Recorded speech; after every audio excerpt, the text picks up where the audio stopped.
I know this country has so much to be proud of. We need to have the arguments, the discussions on how we make it better. The wisdom of the nation is in its people. Vox Populi, Vox Dei. That's why I'm joining the People's Channel. Join me Monday to Thursday at 8 p.m. on GB News, Britain's news channel. Here on GB News Live, we'll be keeping you in the picture, finding out what's happening across the country and finding out why it matters to you. We'll have the facts fast with our team of reporters and specialist correspondents. Wherever it's happening, we'll be there from 12 noon on TV, radio and online. GB News, the People's Channel, Britain's news channel. I'm Andrew Doyle. Join me at 7 o'clock every Sunday night for Free Speech Nation, the show where I tackle the week's biggest stories in politics and current affairs with the help of my two comedian panellists and a variety of special guests. Free Speech Nation, Sunday nights from 7 on GB News, the People's Channel, Britain's news channel. I'm Michael Portillo. Join me on GB News on a Sunday morning for topical discussion, debate, arts and culture, and sometimes even ethical dilemmas. I don't always agree with you, Michael. Michael Portillo, Sundays on GB News, the People's Channel, Britain's news channel. I'm Jacob Rees-Mogg, the Member of Parliament for North East Somerset and a former government minister. For years, I've walked the corridors of power in both Westminster and the City of London. I campaigned in the largest democratic vote in our island's story. I know this country has so much to be proud of. We need to have the arguments, the discussions on how we make it better. The wisdom of the nation is in its people. Vox Populi, Vox Dei. That's why I'm joining the People's Channel. Join me Monday to Thursday at 8 p.m. on GB News, Britain's news channel.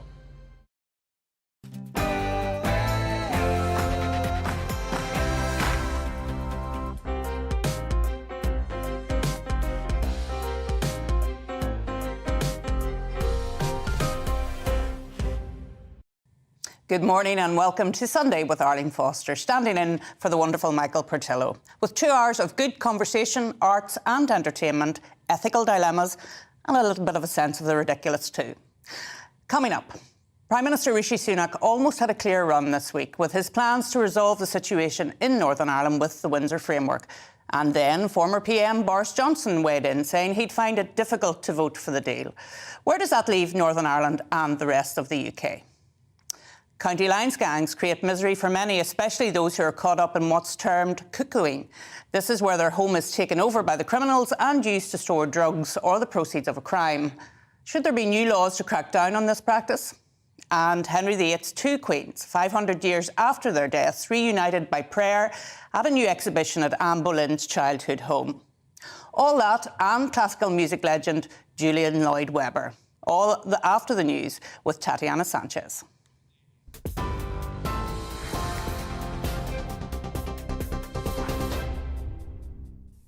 Arlene, thank you very much. It's 11 o'clock. This is the latest from the GB newsroom. The former health secretary wanted to, quote, frighten the pants off everyone. That's according to leaked messages sent during the COVID pandemic. The latest WhatsApp conversation published in the Sunday Telegraph shows Matt Hancock discussing how to use another strain of the virus to scare the public. He also seemed to take exception to NHS England's chief executive at the time, saying ousting him would be a massive improvement. Shadow Work and Pension Secretary Jonathan Ashworth told us Mr Hancock's political career is over. I think the key thing is that he accounts for himself in front of an inquiry. It comes back to this point, doesn't it? Why we need this inquiry to take place quickly. A lot of people lost their lives. There's a lot of people who think that the way in which lockdowns operated has had long-term implications on all kinds of fronts. Everybody wants an inquiry because everybody wants to be able to see the evidence, to be able to debate it properly and calmly, and it's why we need to get on with it. Train passengers are being hit by the largest hike in rail fares for more than a decade. Ticket prices across England and Wales are increasing by an average of 5.9%, which could add hundreds of pounds to annual season tickets. Rail Minister Hugh Merriman says the increase is below inflation, but Labour has called it savage. The Independent's travel correspondent, Simon Calder, says the increase isn't fair when it comes to the services currently being provided. taxpayer who really doesn't want to pay more for what frankly is quite a lousy service. We heard last week, for example, that that the number of cancellations on the day is at the highest it's ever been since records began. So people are quite frankly thinking, yep, it's we're paying more and we're getting less. Prince Harry has defended his previous use of drugs, saying some of them helped him mentally. During an interview, he spoke to trauma expert Dr. Gabor Mate, who diagnosed him with attention deficit disorder. In his memoir Spare, Harry admitted taking drugs on a regular basis, saying he used marijuana in 2015 whilst living in the grounds of Kensington Palace. More than 100 nations have completed an historic pact to protect the world's oceans. The legally binding High Seas Treaty aims to put 30% of seas into protected areas by 2030. Very little of the high seas is subject to any protection, with pollution and overfishing posing a growing threat. Environmental groups say the agreement will help reverse marine losses and ensure sustainable development. Notorious prisoner Charles Bronson will make another bid to get out of jail this week in a public parole hearing. He's been behind bars for most of the last 50 years for crimes such as hostage-taking and armed robbery. Proceedings will be live-streamed on Wednesday with a final hearing behind closed doors on Friday. He says he wants to be released to enjoy what's left of his life. The Prince's Foundation, founded by the King, has partnered with luxury fashion brand Chanel to launch an embroidery course for students. 6 university graduates will be selected, receiving bursaries for living costs during the 24-week programme. Held at the King's Highgrove home in Gloucestershire, it aims to equip and prepare aspiring designers. Venues across England and Wales will be open later over the King's coronation weekend in May. Pubs, clubs and bars will serve customers for an extra 2 hours between the 5th and the 7th of May. The Home Secretary says it's so that people can have the time to enjoy an extra pint or two. This is GB News. We'll bring you more news as it happens. Now it's back to Sunday with Arlene Foster.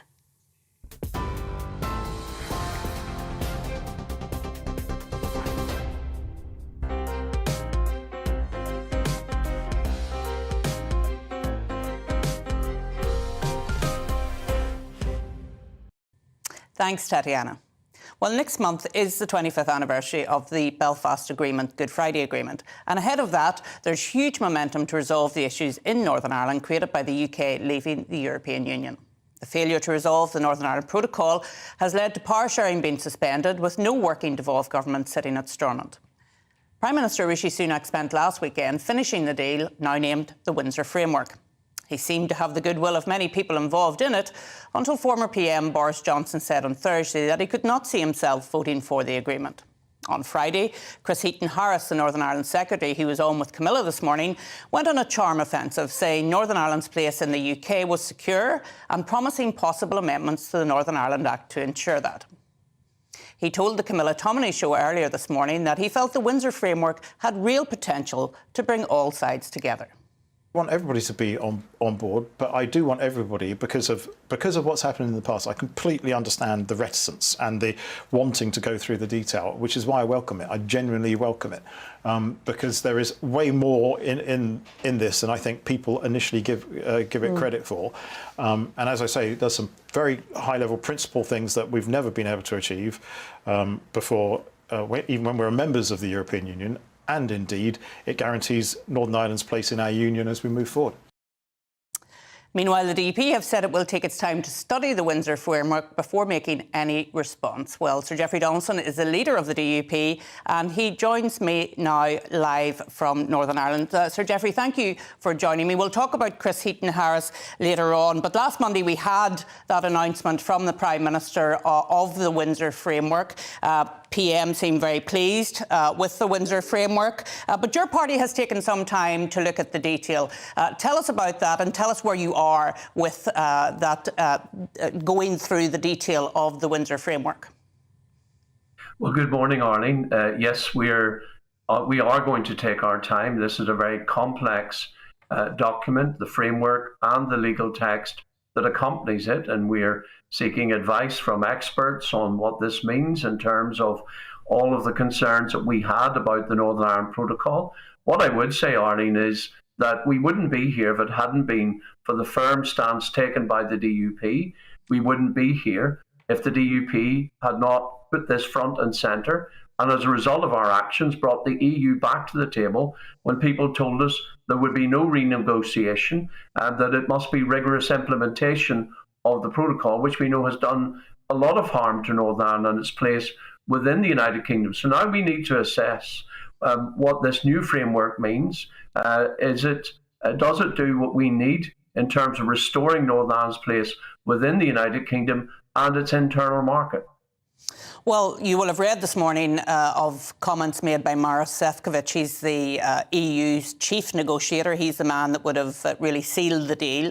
And he's basically saying, Sir Geoffrey, that the Windsor framework simply is designed to avoid negative headlines in the UK press and would not hand back full sovereignty to the region. He also goes on to talk about the Stormont break, which of course was much vaunted by the Prime Minister, and says it's only very limited in scope and only operates under very strict circumstances. What did you make of those comments from Maros Sefcovic? Well, Arlene, there's no doubt there is a lot of spin on both sides of this. And the EU are perfectly capable of spin as well. And I think that Maros Sefcovic is trying to play down some aspects of the framework, particularly the Stormont break, because they're concerned about setting a precedent within the EU.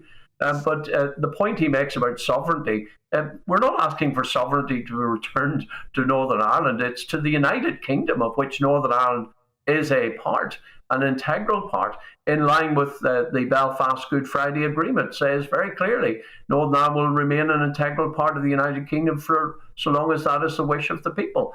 And therefore, as I've said, it is about restoring Northern Ireland's place within the United Kingdom and its internal market that fundamentally matters to us. And that's why we're taking our time to assess this framework to ensure that it does what it says.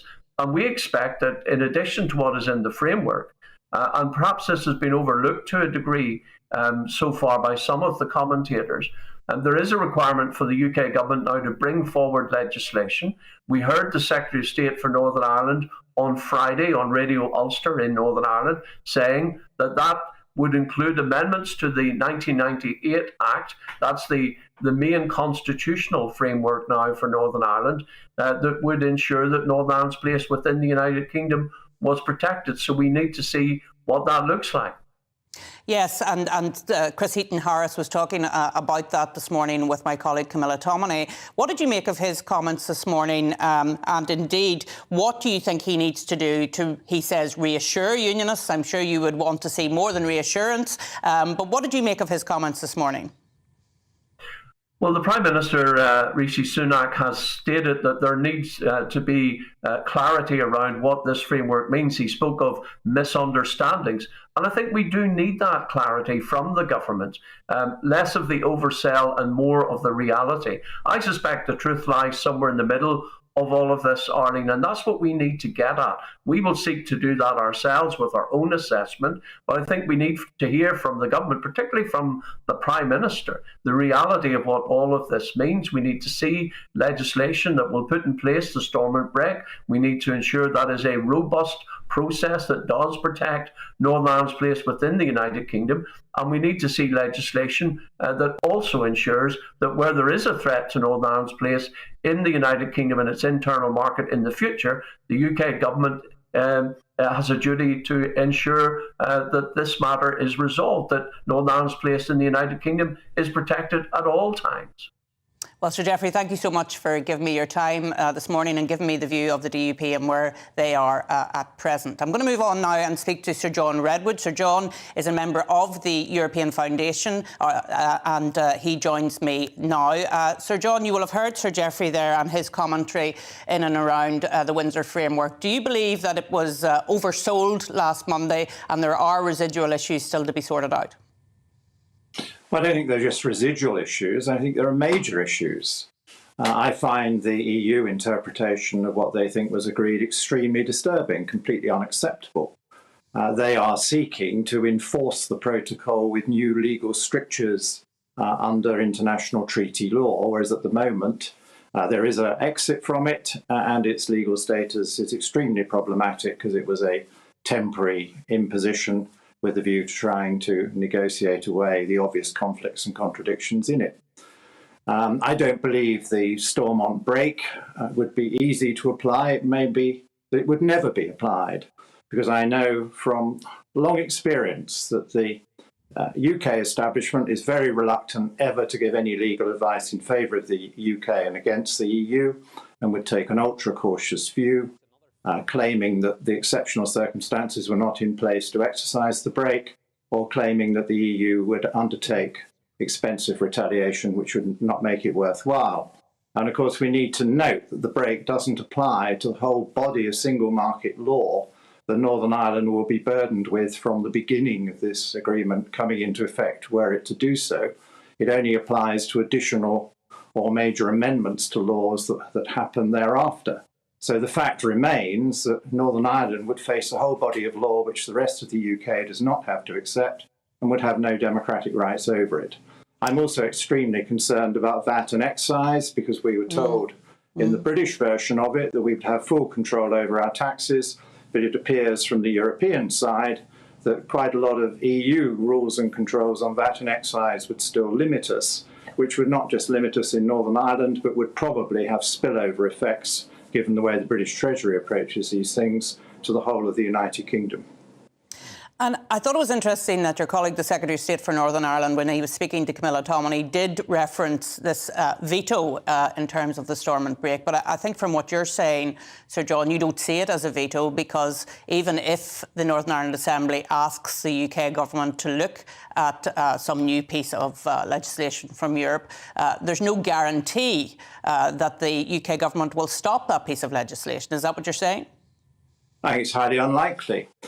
We used to have an overall break on laws and rules we didn't like before the Maastricht Treaty, called the Luxembourg Compromise, and that was designed for where the UK was outvoted on a qualified majority vote issue, where we thought the law was so significant that we just couldn't accept it.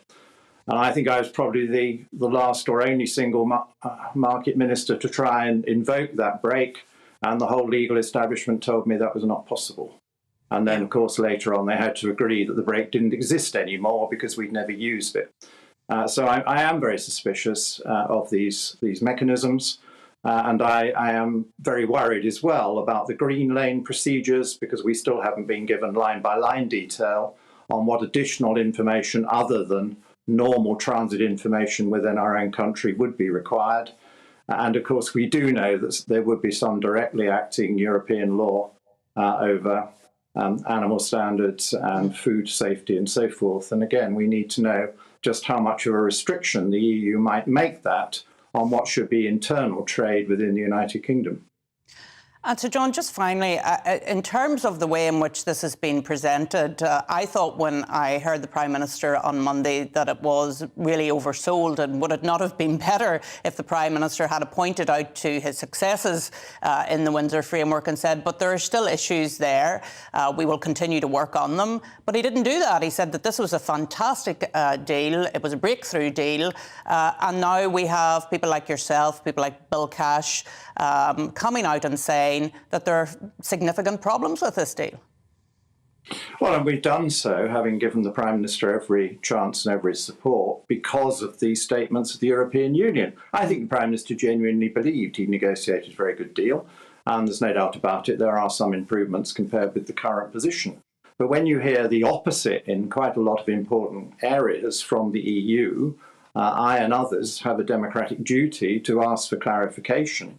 And we will only vote for a legal text that is very clear and watertight, and which our legal advisors say does restore democratic accountability to Northern Ireland and the wider UK, and does leave us free to set our own laws and taxes.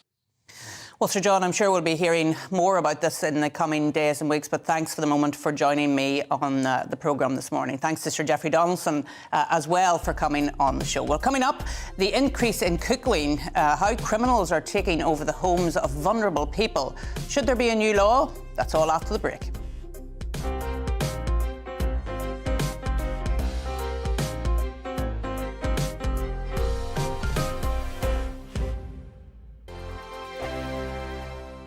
It's all about family, being in people's living rooms, all the interaction and getting to know who our viewers and listeners are. When I was young, my dad used to say, "No, stop arguing." I wanted an outlet that would enable me to give my opinion. People are going through a really hard time right now, and I know that you don't feel like you're being listened to by the establishment. I came to GB News because it's the People's Channel, and I want the audience to have their say on the events of the day. We're dynamic. We do something different. Democracy shows that the wisdom of the nation is in its people. I get to travel to find out what the story is from a personal perspective. The British people aren't fools. We know when we're not being told the full story. We've got to work out how Britain moves forward from this. It's the best country in the world. The establishment had their chance. Now we're here to represent your views. Britain's watching. Britain's watching. Britain's watching. We're proud to be GB News. The People's Channel. Britain's news channel. Monday to Thursday, 9 p.m. till 11 p.m. Join me, Dan Wootton. I'll bring you the sharpest takes and hottest debates. Do you not believe in prisons? I don't believe in prisons. I'm completely stunned. I guarantee you there'll be no spin, no bias, no censorship. I actually was personally quite offended by it. And no reason to go to bed. So I guess they've always been quite woke. That's Dan Wootton tonight on TV, radio and online. Monday to Thursday from 9 p.m. till 11 p.m. on GB News. The People's Channel. Britain's news channel.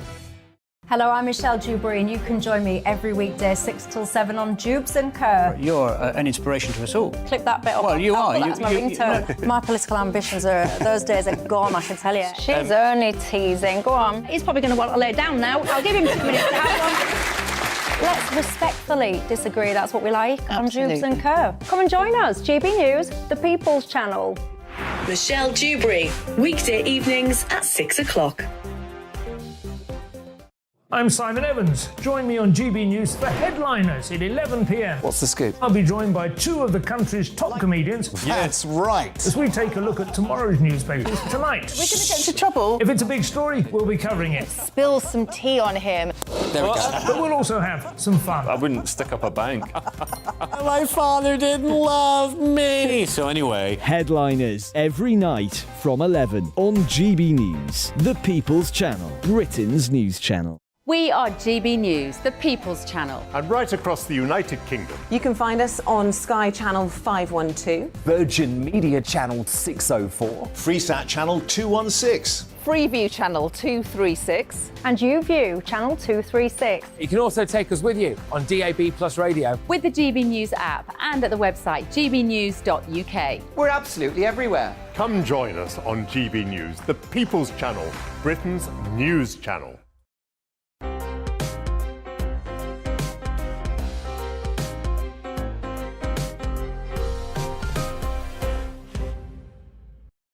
Welcome back to the show. Well, MPs are calling for a new law to stop the practice of cuckooing, where criminal gangs take over people's homes to store drugs, guns, or the proceeds of a crime. Victims are often targeted because they're vulnerable, perhaps through an addiction, their age, or a disability. Offenders can be violent and threatening, or groom vulnerable people in helping. So the Campaign for Social Justice says that this practice should be included in an overhaul of the Modern Slavery Act and has the backing of both Labour's Jess Phillips and former Conservative leader Ian Duncan Smith. Louise Gleisch is the author of the report from the Centre for Social Justice, and she joins me now in the studio. Louise, thank you for coming in. Cuckooing, what is it? Because I wasn't aware of that term until I started to look into it for this show. Tell us what it is.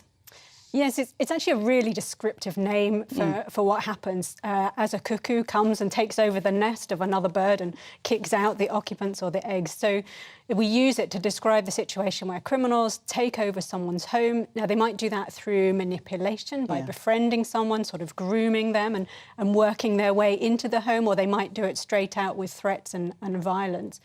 And when they do, they take over the home and they use it for their own criminal purposes. So that could be for drug dealing, but not necessarily. It could be for prostitution. It could be for some other kind of criminal purpose. And in terms of your call for a new law in the Modern Slavery Act, when it's looked at again, why do you think we need to change our laws to deal with that? Because surely there are ways to deal with it now, are there not? Yeah, so the Centre for Social Justice unit that I'm part of is actually a joint project with a frontline anti-slavery charity, Justice and Care. And this first came to our attention from our frontline Justice and Care colleagues working embedded with police forces. And it was their police colleagues who were saying, we're going into these homes, we're identifying that someone's been exploited. But when we take this to the CPS, they're saying we can't charge this exploitation under the Modern Slavery Act. So we followed this up and got in touch with the CPS. And it seems to be the case that if there's no other exploitation happening, no other kind of labour required of the person, only that their home has been taken over and maybe they've been, forced into one room, they've been threatened and so on, that doesn't actually fit within the definitions in the Modern Slavery Act. And you can use drugs offences if other drugs offences are taking place. You can use organised crime offences. But none of those reflect the exploitation and the harm done to the individual. None of them recognise that person as a victim. And we think that the law should correct that. Of course, slavery always evolves and it doesn't actually have to be another offence. There could be some other purpose that's being used. It doesn't have the same level of seriousness for sentence that would be available for slavery. And I suppose I was a bit shocked that often, or sometimes, it's the victim that gets prosecuted because he's allowed his house to be used as somewhere to place drugs or to have prostitutes maybe as well. And I mean, that's very concerning because that person has been forced into that under duress and yet they're the ones that are targeted. Exactly. And I think that's where, if we've got police who know about this and who are well trained, they can spot that and they can identify it. But not all of our police are familiar with the modern slavery laws and so on. And when they go to look at charges, it's really obvious that there's something on the statute book that the victim has committed. It's not obvious that they've been a victim of a crime themselves. Yeah, so I suppose as well, if there was an offence, it would highlight this issue because apparently it has been in some recent police dramas highlighted, in Happy Valley, for example. But this would really highlight it if it had its own piece of legislation, wouldn't it? Exactly. It would bring it to the attention of every police officer who's involved in prosecuting these crimes. We also think it would enable us to use some other aspects to help support victims, to bring it to greater attention. Just before we finish, how widespread is this practice across the UK? I mean, is it something we should be concerned about as citizens? I think so. I think it's growing. We did some polling for our report that we just published last week, which found that 1 in 8 of the adults we polled had seen signs of cuckooing in their community, which is really quite high. Last year, the police did a week of action, just 1 week in March last year, and they said they visited 800 properties in 1 week. Unfortunately, though, we don't exactly know how widespread it is because there's no offence. There's no data being collected in a systematic way. So we asked police forces across the country, and only 7 of them could give us any data at all about the number of cuckooing victims or offenders they'd encountered. Yeah, I suppose maybe with a highlight on a high-profile series like Happy Valley, maybe others will start to think about that and to come forward as well. But Louise, thank you for coming into the studio to talk about that. Now for a slightly different view on this issue, a former police officer who's worked extensively on anti-slavery and human trafficking issues, Jeff Norman, is from Stop Slavery Today. He joins me from Cardiff. Thank you so much, Jeff, for coming on. You will have heard what Louise had to say there about this offence. What's your experience of noticing this as you go about your business? Yeah, hi, good morning. I think it's notable that most instances of cuckooing is inextricably linked with county lines drug dealing. And the police are often posed with that conundrum of identifying victims and perpetrators, which you referred to in your piece earlier. It's always a challenge. But I would say you can't have enough tools as an ex-policeman. You can't have enough tools in your toolbox when it comes to legislation. And it will serve to highlight the existence of this form of criminality to all kinds of law enforcement individuals. So, yes, of course, I would support it. But I would also say that these victims are nearly always secondary victims to those individuals who are actually being exploited through the county lines business models being used by organised crime groups. And I suppose for a lot of people watching us and listening to us this morning, Jeff, modern slavery is a slightly new concept for them, and they may be thinking, well, what is that all about? But it is happening right across the UK today. And would a new offence of cuckooing, would that help to highlight the fact that this is happening across the UK as we sit here this morning? Yeah, anything that can help people spot the signs of exploitation, because that's what this is. This is usually children. Certainly when it comes to county lines criminality, it's usually children and vulnerable people who are exploited by these organised criminals. And anything that can help people spot those signs so that they can be reporting their concerns to the police, and then obviously safeguarding the individuals concerned has to be a good thing. But as I say, the most important thing from my perspective is that we don't lose sight of what I feel is the major issue here, which is the protection of those individuals who are being exploited through county lines, and to ensure that they're safeguarded properly, not treated as criminals, as so many of them continue to have to experience being put through the criminal justice system. And that law enforcement uses the Section 45 defence, which exists within the Modern Slavery Act, to actually ensure that we're not criminalising victims and that we actually chase the perpetrators who are actually doing the exploitation. And can you explain to us, Jeff, how if you're living in a community, you suspect that someone has been exploited, there may be a vulnerable person, an elderly person, what should we do as a community when we spot something like that? I think most people are aware of vulnerable individuals within our communities, people who perhaps don't get out very often. We'll know those people who perhaps have some dependencies, be it drugs, alcohol, whatever it might be. So what we need to be looking for is instances where there are lots more people than usual coming and going, perhaps vehicles back and forth, and just seeing individuals visiting those premises that are out of place. They've not been seen before.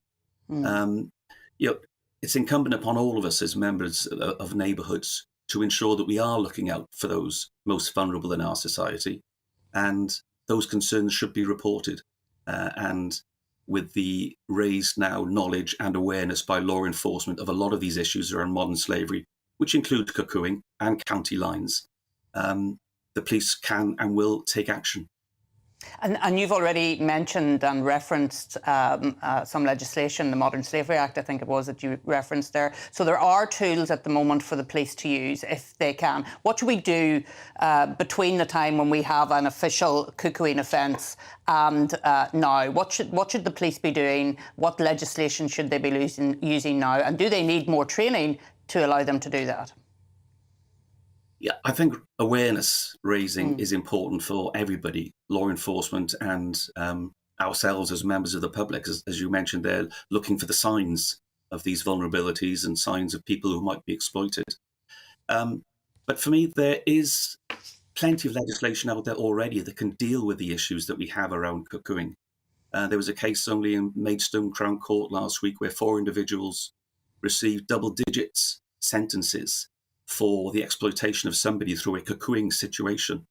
And they were charged with assaults and all kinds of associated offences as a result of the treatment that they doled out to the persons whose home they'd taken over. So there is other legislation there that can be used.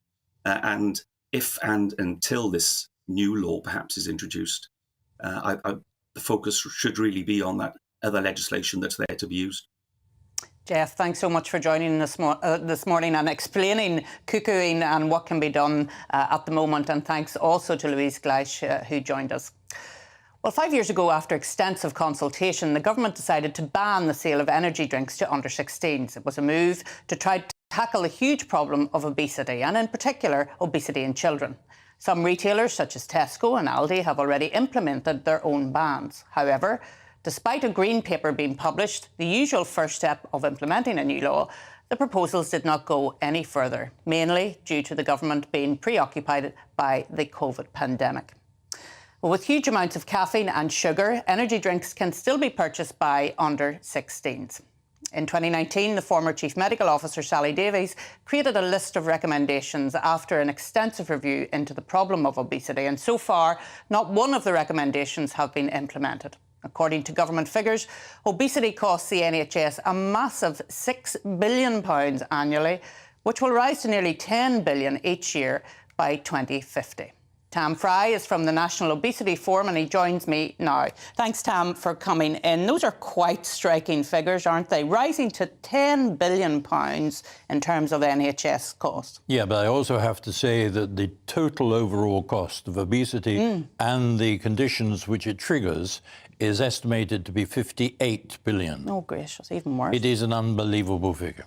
It's an unbelievable figure. And of course, this report was completed just before the pandemic. It was hoped that the recommendations were going to be taken up. And I think Dame Sally said at the time she didn't just want one or two lifted, she wanted them all implemented. Otherwise, it wasn't going to make an impact. You must be very frustrated that nothing has been done in relation to this issue.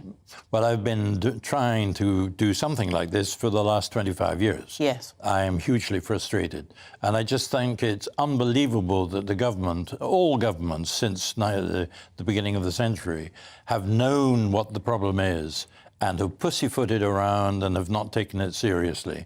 And we now are living a nightmare which is actually self-engendered. Yeah, and it's not just about the food we eat or the liquid we drink. It's a much wider agenda than that, isn't it? Huge, yeah. Yeah, absolutely. I mean, a lot of people, and specifically more 15 years ago than now, used to say, what all you need to do is to get up and move around. And there's such an emphasis placed on physical activity. That is important, but it's minuscule when you come to think of the food, the environment we live in, and all the other things which bombard us, advertising. Yeah. Advertising has been high on our agenda for the last 30 years. What has happened? Nothing. It was proposed and then cancelled. And I mean, I raise the issue of it's not just food because, and you mentioned environment there. I think that's a very interesting point because a lot of people live in urban areas and they find it difficult to get out and exercise. Yep. What more could government be doing around that, do you think? Well, certainly it's going to be difficult to change the environment which we have at the moment. Sure. But all new environment should actually be given a makeover and include areas for people to enjoy the area in which they live. I was talking to the taxi driver who brought me in this morning, and he said, the one thing that I really value now is my bicycle, because I can actually bike around and see all the good things which are starting to be put in.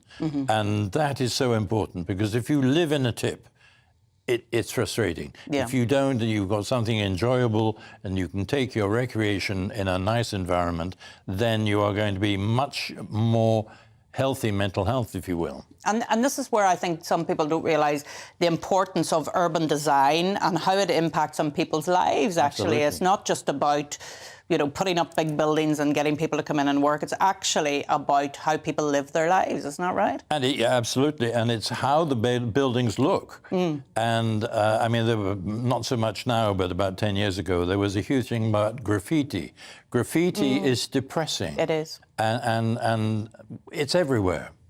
And therefore people are depressed. And if you're depressed, then you're not fully enjoying your life and not contributing in the way that you should. And why do you think, Tam, that the government's not doing more? I mean, you've mentioned governments of all hues have failed in taking this issue up, because if they did invest in it now, it would allow them to make so much more savings in the future. If you're just looking at it on a spreadsheet point of view, but of course it's about people's lives we're talking about here, isn't it?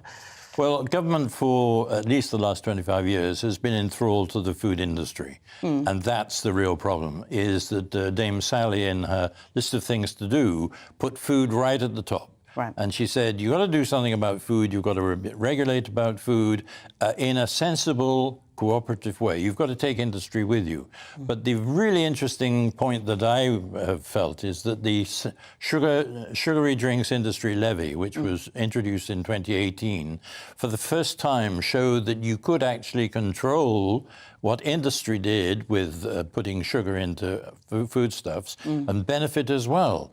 And in fact, the sugar levy has improved the lives of a huge number of people because they have not been drinking so much sugar. Yeah. About a week ago, we had a study which showed that for children, which is hugely important, it's probably prevented something like 5,000 girls every year entering the obesity parameter. Simply that one measure. Now, if you extended that to foodstuffs as well. More difficult with foodstuffs than with drink. But if you extended that, then you could continue to make that improvement. But you do it with industry's involvement, but you regulate rather than leave it to be voluntary. And just finally, I wanted to ask you the role of parenting and education, because obviously that's part of this as well, because we're not in everybody's homes every day of the week. The government's not in everybody's homes. Right. And so parents have a huge role to play, particularly in childhood obesity, don't they? Yes, but unfortunately, a lot of parents don't really know much about nutrition. Yes. They don't know about labels, reading labels, what is healthy food, what is non-healthy food. And the really important thing, therefore, is the support to the parents with health visitors, midwives, school nurses. They are absolutely vital, and we've got too few of them. And if you've got too few of them, then you leave everything up to grabs. Tam, thanks so much for coming in. It's been You're fascinating to hear you this morning, and I hope we will see action on that in the future, and thanks to Tam for coming in. Well, coming up, we've got Julian Lloyd-Webber, and he's going to tell us why learning to play a musical instrument as a child can be transformational. That's after the break.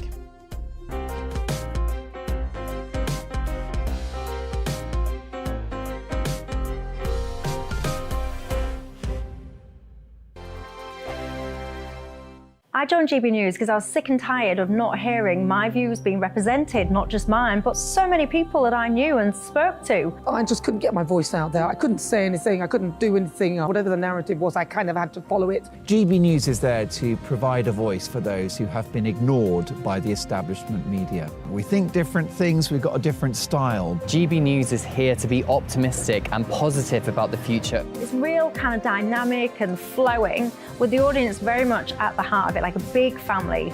Here at GB News, we talk about the things that matter to you. Hearing the voices from right across our towns and cities, especially our towns. All sides of the argument represented with a heavy dose of opinion.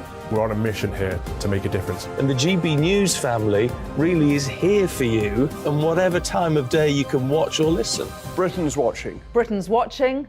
We're proud to be GB News, the People's Channel, Britain's news channel.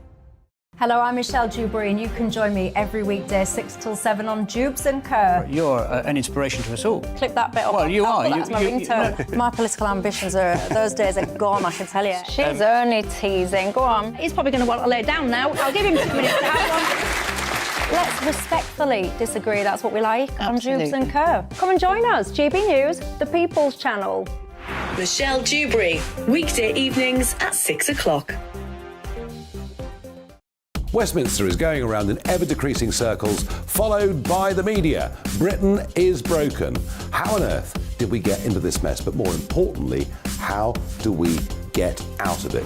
Join me at 7 p.m, Mondays to Thursdays on Farage, here on GB News. We will have open, rational debate. We've got to work out how Britain moves forward from this. Join us here on GB News, the People's Channel. Britain is watching.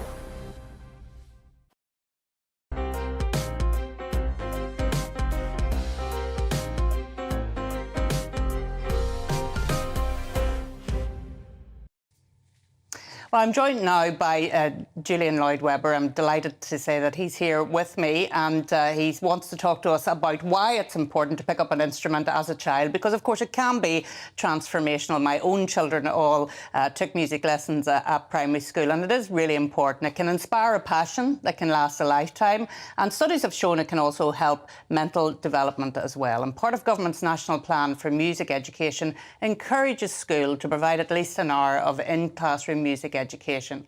But unfortunately for many schools struggling with the cost of living, they don't prioritise the teaching of music.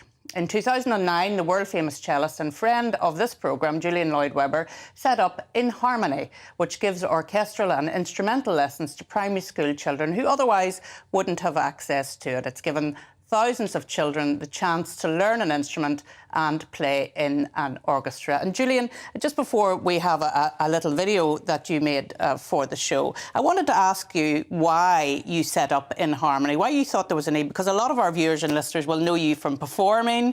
Why did you think you needed to get involved in something like this? This was a project that originated in 2008 with the Labour government at that time, and it was just felt that music can be so beneficial to children, and it was beginning to slip out of the school curriculum. And so we started these projects, 3 of them. They were pilot projects at the time, to see what would happen if you put music at the centre of a school in an area of deprivation. And the effects were dramatic. I can tell you, one of the schemes was in Liverpool, and within 2 years, in less than 2 years, literacy amongst the children had gone up from under 35% to over 80%. It transformed the school, and the head teacher actually said it's been a miracle. So this is the kind of effect it has, because what happens in the school is that everyone plays an instrument, and that means the cooks, that means the teachers. Oh, everybody. Teachers everybody. as well. Oh, right, okay. And so you had the situation where it brought everybody together in schools that were not the easiest places maybe to teach beforehand. So you would have a teacher perhaps sitting in the back desk because their progress hadn't been as good as one of the ones they were teaching. And honestly, it transforms the school. Fabulous. And you went out to Old Oak Primary in Telford to see the impact of the programme, and I think we're just going to have a little package now to let us see that. Try that one again. So we're going to start on our D. Can I see your wiggly fingers? Or can you give me a wave with your wiggly fingers? Can you give Jeremy a wave with your wiggly fingers? Hello. Can you give the bats in the ceiling a wave with your wiggly fingers? Hello, bats. Hello, bats. Can you give me a wave with your wiggly fingers? Can you give your shoulder partner a wave with your wiggly finger? Hello. So, Jeremy, as you know, I actually started this In Harmony programme back in 2008. It's grown from strength to strength. There were 3 projects then. It's doubled to 6 projects now. So how would you describe the programme? What does it do for the children? So the programme in its nuts and bolts is an orchestral programme where all the children in the school from year 2 upwards learn an orchestral instrument and play in orchestras right from day 1. It's been amazing really to see where the programme started, and there was hardly any music in the school, not much in terms of instrumental stuff, and then they all started learning. And so musically the school has just taken off enormously. And how do you think it's affected the children themselves in their personalities? You must have seen lots of change. I remember back when the programme first started, it was really challenging getting 80 children in a hall to sit and concentrate on playing instruments for an hour. But now they do it no problem. So that's been a real change. And the ability to work with the people they're sitting next to. We do a lot of stuff with teamwork. And that's what an orchestra is, isn't it? It's teams working together. It's working something bigger than the children as individuals, I think. Yeah. From the beginning. 1, 2, 2, 2.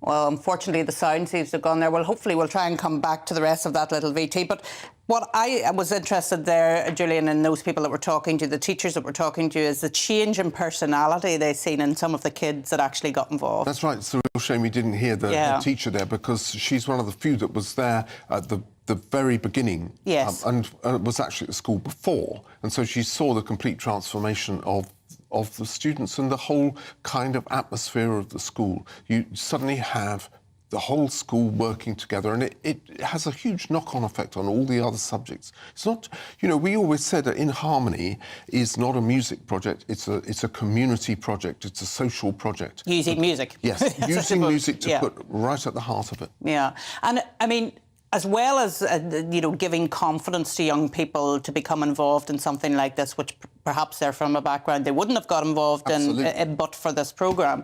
It also taught them to work together in a little team when they're putting together the orchestra. And you were telling me that it's not just the young people that get involved, it's their teachers and their whole staff. It's the whole staff of the school. Fabulous. I think that's brilliant. Yeah, and you would have sort of different years working together. It just brings the school together. Well, it's a great leveller, though, for the children to see older people learning an instrument as well, is it not? I think just music is because they're all working together at the same thing, which is kind of bigger than them. Yeah.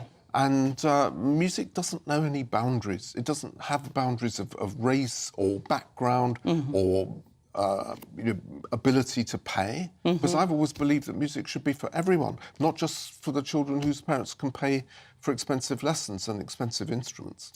And just on that issue of funding, because of course there are a lot of kids who have lessons, and as you say, their parents pay for them because they can. Yeah. But there are many kids that don't have that facility. So how is this actually funded, the programme? When it was set up, it was co-funded by Arts Council England and by the Department of Education. Right. Now, of course, things changed. That was back in 2008. Last year, the Department of Education decided that they weren't going to fund it anymore. I mean, so much for levelling up. I don't understand that decision. So the whole thing has been passed to the Arts Council. 3 of these 6 projects are what they call national portfolio organisations, and they've guaranteed the funding after next year for those. The other 3, of which Telford and Stoke is one, have no guarantees past August next year. And for me, this is a project that shouldn't just be in these 6 places. I think from 2008, when it started, it should have been rolled out across schools because of the benefits. And people say it's expensive, but it's actually cheap when you think of some of the things that it has saved, massive. I mean, I've spoken to children at some of the projects that said, we were getting into all kinds of drug problems and, gangs and all that. And music's given them something else in their lives, which they much prefer. And this is the problem. I mean, the intervention, obviously, of music in their lives has made a difference to a lot of children and perhaps didn't lead them down a particular path which would have cost the government a lot means, let's be honest. More money. Yeah, so this idea of investing in children, I think it's 5 to 11 these children were invested in, means that when they become teenagers, they might have already got to a certain level of music and they might want to keep it on and keep at the music. I mean, it's a very interesting model that music's so central to the school, but I do believe that our children, they need more, they need to know more about life than 3 subjects or something it's more holistic than that, absolutely.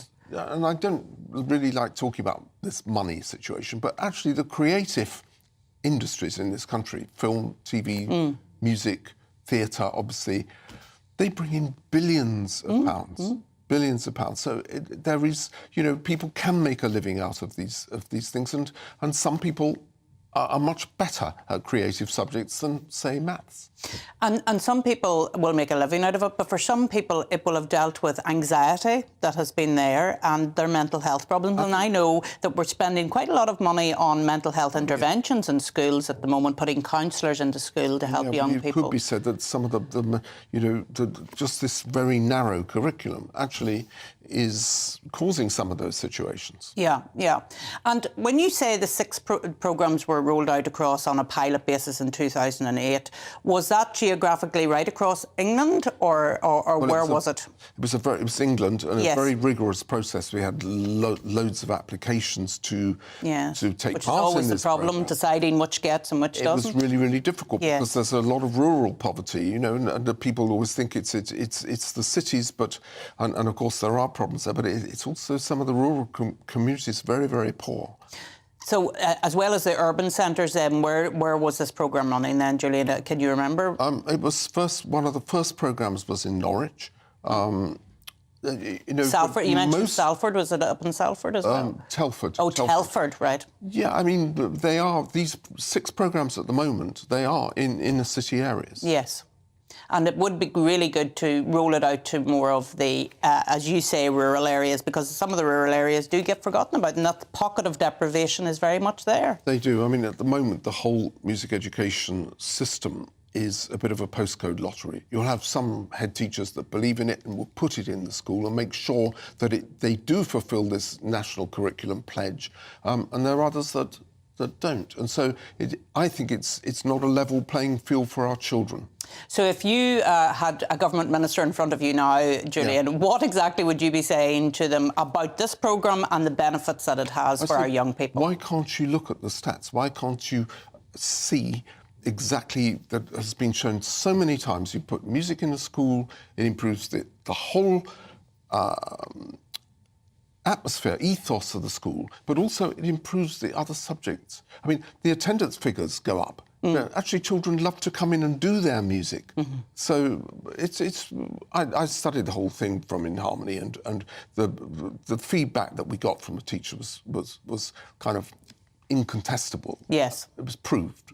Yes, and it actually helped them with their other studies as well, because they were concentrating more and they were concentrating in their other studies as well as the music. One of the biggest problems seems to be that the ministers change so often. Yes. The culture minister, when I was a principal at Royal Birmingham Conservative, I was only there 5 years. I must have shown at least 4 different culture ministers around. Right. Yeah. So as soon as they get to grips with the subject, they moved on to something else. Yeah, yeah.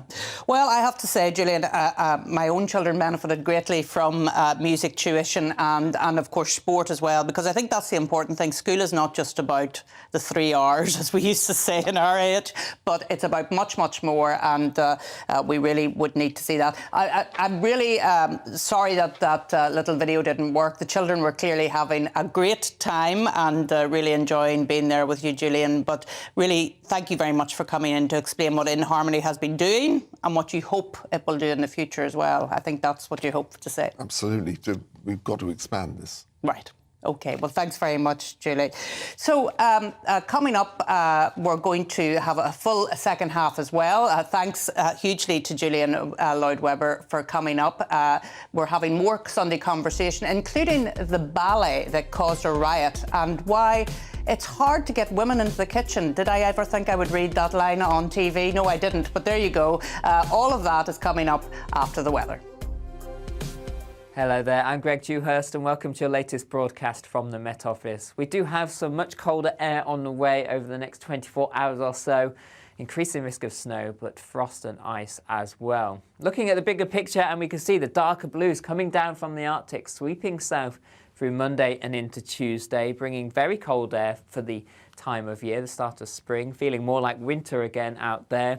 This evening, though, there will be some clear spells, particularly across eastern parts of England. 1 or 2 mist and fog patches forming during the early hours. Elsewhere, quite cloudy, the risk of some showers. Showers turning increasingly to snow across parts of Scotland, where some ice will form too. Temperatures falling close to, if not below freezing here. Elsewhere, again, temperatures close to freezing, perhaps a patchy frost where skies remain clear to start Monday morning. But a lot of cloud across England and Wales, some showery outbreaks of rain. This weather system here pushes southwards through the day, behind it turning much colder. Wintry showers, sleet and snow across Scotland, falling to some lower levels, leading to icy conditions in places. Sunny spells too, and here temperatures dropping away, falling to 1 or 2 Celsius across parts of Scotland. Perhaps highs just ahead of the frontal system of 9 or 10 degrees across the far south. Into the evening time, the weather front will start to slow down across parts of Wales, the Midlands, into southern England, and perhaps some longer spells of rain redeveloping here, some sleet and snow perhaps too as we move into the early hours of Tuesday. Elsewhere, we'll generally see clearing skies. Snow showers around coastal areas, temperatures -5 to possibly near -10 Celsius across Scotland to start Tuesday morning. But a sunny start here, cloud with outbreaks of rain, sleet and perhaps some snow across southern counties of England as well, one to watch over the next 24 hours or so. But the day ahead, plenty of sunny spells and wintry showers further north. That stays similar over the next few days, temperatures remaining below average. See you again soon. I'm Jacob Rees-Mogg, the Member of Parliament for North East Somerset and a former government minister. For years, I've walked the corridors of power in both Westminster and the City of London. I campaigned in the largest democratic vote in our island story. I know this country has so much to be proud of. We need to have the arguments, the discussions on how we make it better. The wisdom of the nation is in its people. Vox Populi, Vox Dei. That's why I'm joining the People's Channel. Join me Monday to Thursday at 8 p.m. on GB News, Britain's news channel. It's all about family, being in people's living rooms, all the interaction and getting to know who our viewers and listeners are. When I was young, my dad used to say, "No, stop arguing." I wanted an outlet that would enable me to give my opinion. People are going through a really hard time right now, and I know that you don't feel like you're being listened to by the establishment. I came to GB News because it's the People's Channel, and I want the audience to have their say on the events of the day. We're dynamic. We do something different. Democracy shows that the wisdom of the nation is in its people. I get to travel to find out what the story is from a personal perspective. The British people aren't fools. We know when we're not being told the full story. We've got to work out how Britain moves forward from this. It's the best country in the world. The establishment had their chance. Now we're here to represent your views. Britain's watching. Britain's watching. Britain's watching. We're proud to be GB News. The People's Channel. Britain's news channel. Join me, Camilla Tominey, on Sunday mornings from 9:30, taking the politicians to task and breaking out of SW1 to see how their decisions are affecting you across the UK. Bursting the Westminster bubble every Sunday morning, only on GB News, the People's Channel. Britain's watching.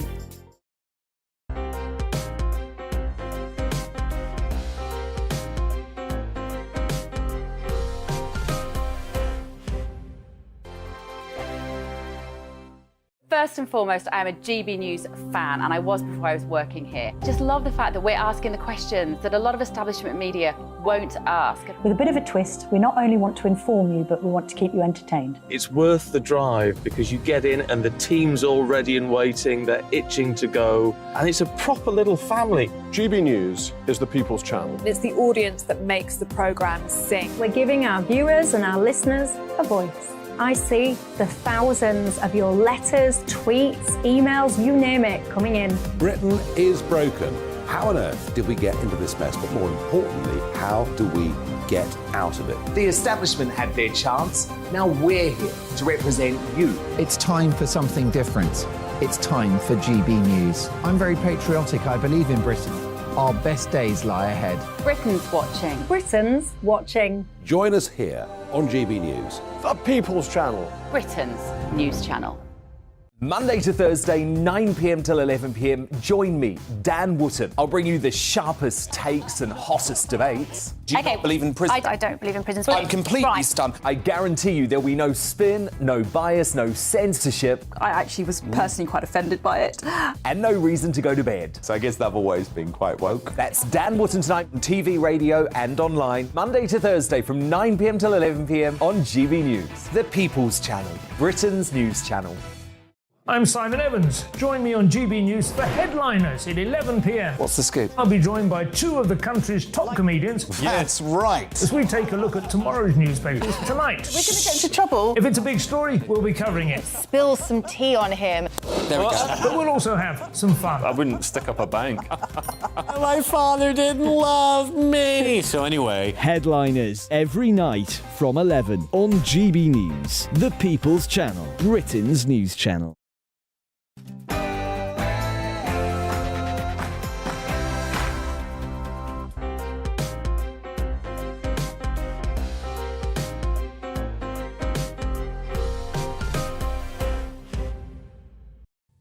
Welcome back to the second hour of Sunday with Arlene Foster. We have more good conversation, arts and culture, and this year has seen several women in high-profile positions resign. Jacinda Ardern, Nicola Sturgeon, and one of the most senior women in Silicon Valley, YouTube's Susan Wojcicki. A headline which asked, can women really have it all, caused outrage. As International Women's Day approaches, why are the actions of some leaders still judged on their gender? Continuing on that theme, why is it so hard for women to succeed in the professional kitchen? I'll speak to one female chef who spent a lifetime amongst her male counterparts. And it caused a riot when it was first performed. The ballet The Rite of Spring was seen as going against everything that was valued in classical ballet world, and the choreography was lost. Michael Portillo will meet the dance detectives who painstakingly pieced the ballet back together again. But all that is after the news with Tatiana Sanchez.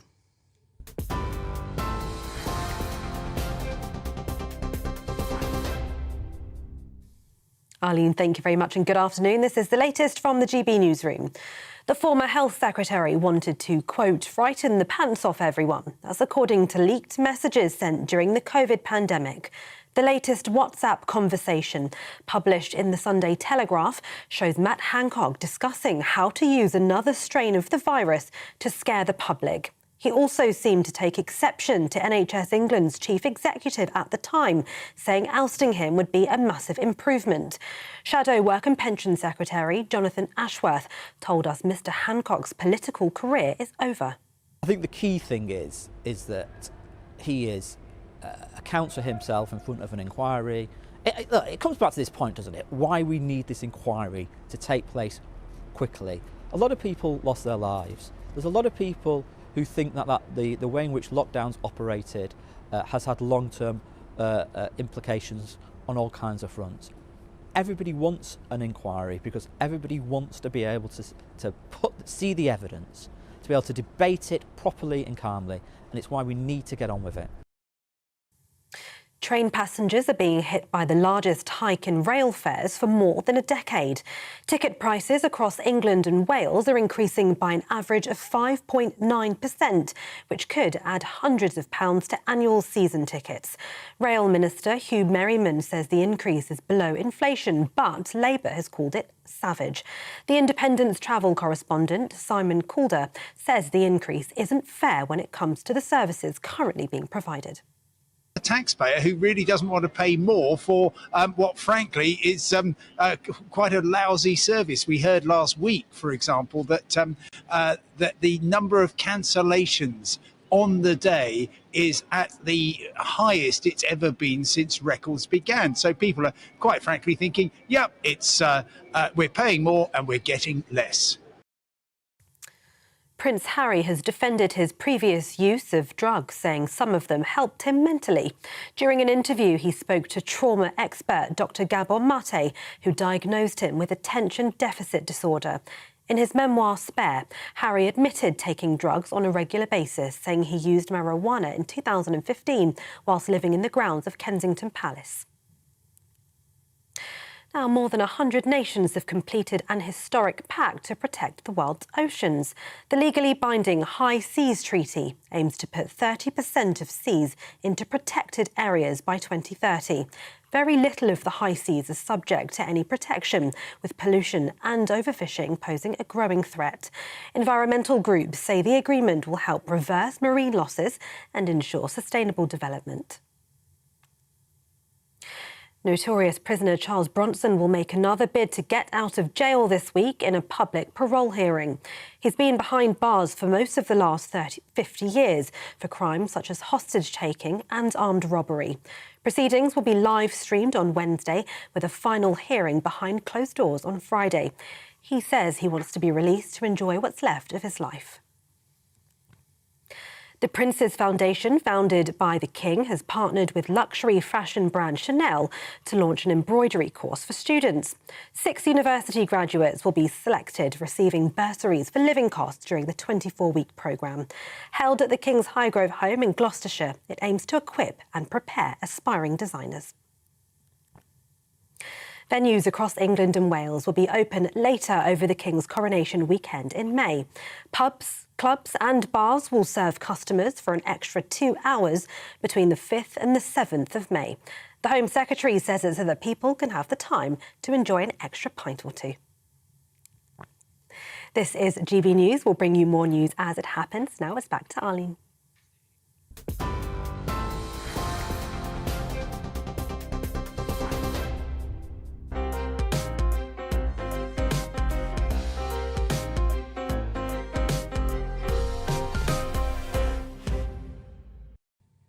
Thanks, Tatiana.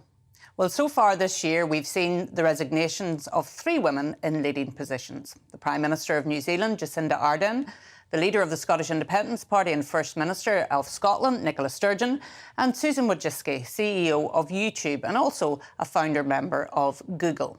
Although we don't know yet who's going to replace Nicola Sturgeon, the other 2 I've mentioned will be replaced by men.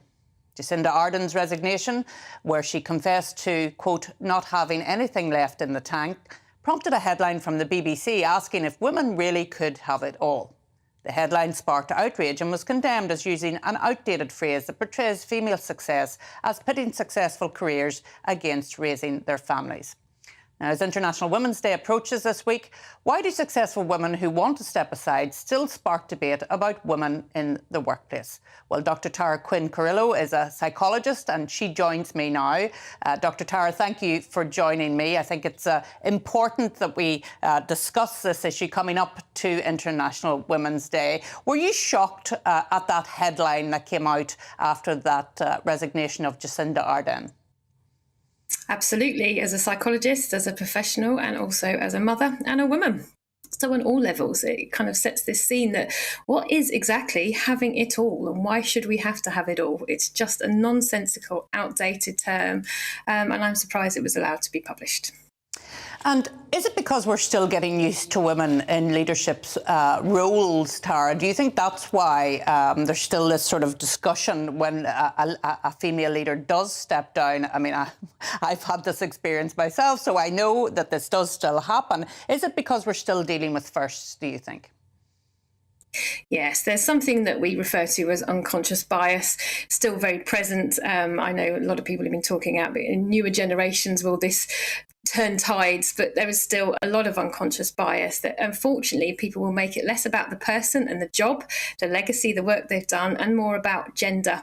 You don't get people asking the same questions when male leaders step aside, take a break, or are replaced.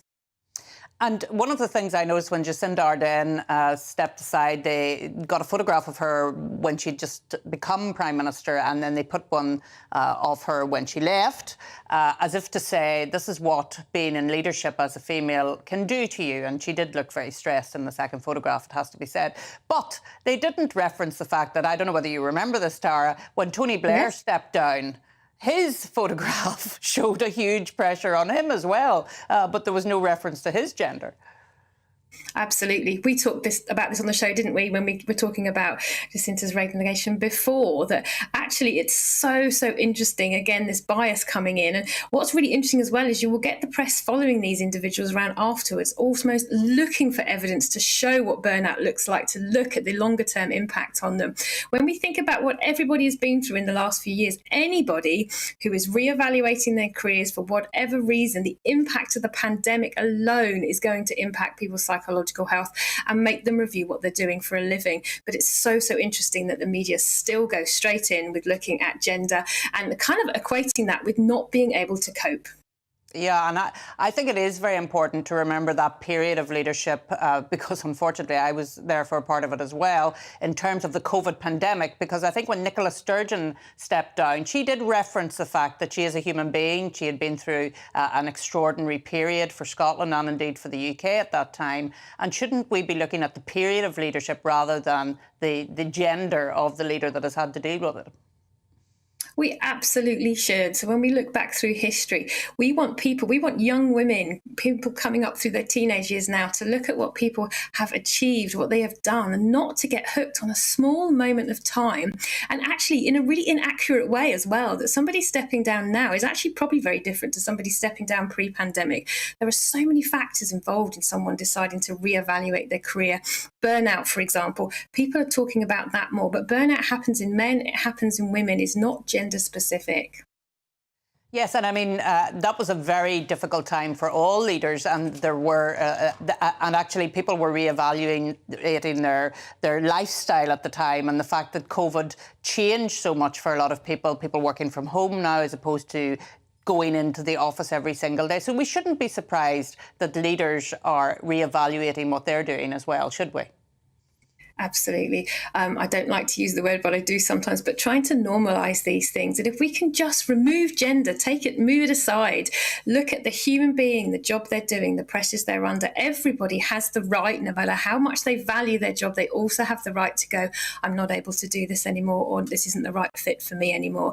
And we forget that. And actually that doesn't undermine anything that they've done before that. Almost the media at the moment are pathologising burnout. They're making it about something only about women. But actually, as I said, it's so important to recognise that we just look at the individual, not their gender, what they're presenting with. We're supportive as well, because actually we're still carrying this message on, aren't we? All of these media headlines about women that are quitting and it being equated with weakness, that they shouldn't have done the job, that people are doing this kind of reflective stance. Should they have done this in the first place? So it means you shouldn't do anything or shouldn't try anything just in case it's not for you, or your emotional health suffers. It's the wrong model. It's the wrong way round. Well, certainly in terms of Nicola Sturgeon's length of leadership, that was quite a significant length to be the leader of Scotland, a devolved administration. So for her to decide, you know what, I want to do something different, we shouldn't be incredibly surprised about that, because leaders come into jobs sooner in their lives now, and therefore they may want to do something different in their later lives, and we should be really surprised about that. Absolutely. And it comes back to what we were talking about before, Arlene, that actually it's quite healthy, I think, now to be having these conversations about things like burnout. It's been talked about more in social media. So looking at overwhelm, and then obviously overwhelm leading to burnout, that we need to look at these signs. It's not just about women. And what's really interesting, all the media articles at the moment, you take the last month or so, people always equate female leadership with whether they can do both roles in terms of parenting. Not every woman in a position of power or seniority within an organisation is a parent. So that's why, again, we've still got all of this unconscious bias that we're making a presumption it's about family life versus your career, and it really isn't in all cases. Well, Dr. Tara Quinn-Carrillo, thank you so much for joining me and for discussing that issue. We could talk about it all day, couldn't we? But we better leave it there. Thanks so much. Well, astrology is the ancient art of tracking the movements of the stars and planets and determining their influence on human affairs and the natural world. There's evidence of humans observing astrological cycles from as early as the 3rd millennium BC. Up until the 17th century, it was even seen as an academic discipline. Now, the most usual question people have when they look to the planets is about the affairs of the heart.